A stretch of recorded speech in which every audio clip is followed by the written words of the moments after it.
This is Ron Paul with your weekly update for October 17th. Amid the din of economic nonsense being bandied about since the collapse of the housing bubble and the steep ramping up of our national debt, there has been the persistent refrain that Washington should be run more like a business. If only more business people were in charge to wield their business acumen, we would have this country in shape in no time. Is that a good solution? Businesses seek primarily to increase their revenues and profits. Government revenues depend on taxes.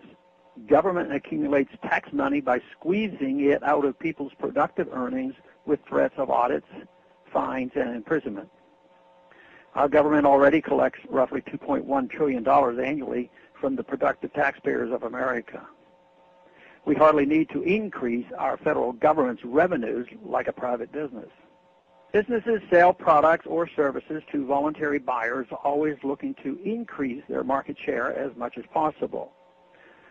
But what is the federal government's product or service?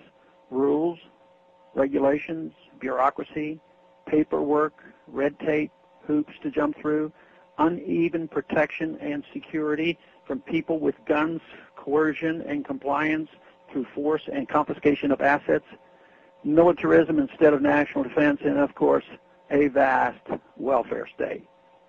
Do we need more of these government services? Hardly. In fact, we have far too many of these destructive things already. What we need is more freedom. Freedom is the simple ability of people to live their lives as they see fit without government coercion, provided they do not initiate force or fraud against others. What we really need is a less coercive government, not more revenues. Washington needs to stop seeing itself as a growth industry and realize that the true function of government is to protect liberty. Washington certainly has expanded and grown and accumulated a great deal of the people's capital for itself, but this has been at the expense of our nation's prosperity. This trend needs to be reversed. We don't need yet another jobs bill to supposedly put the American people back to work.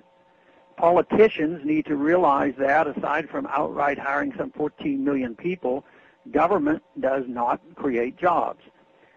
The only thing government does is hinder job creation by getting in the way and consuming otherwise private resources. Therefore, the most useful thing government can do for unemployment is to liquidate much of what government does in the first place. One plain example is our tax policy that encourages U.S. corporations to accumulate foreign earnings abroad rather than repatriate such earnings. Currently, there is over $1 trillion of capital that companies are keeping overseas because of the 35% tax charge for bringing it back to the United States. Our government literally is pushing capital and jobs overseas, and that could be used to hire an estimated 2.5 million people here at home. Businesses create jobs. Government is not a business. We don't need more stimulus or phony jobs bill. We don't need more revenue. $2 trillion is plenty to fund the federal government annually.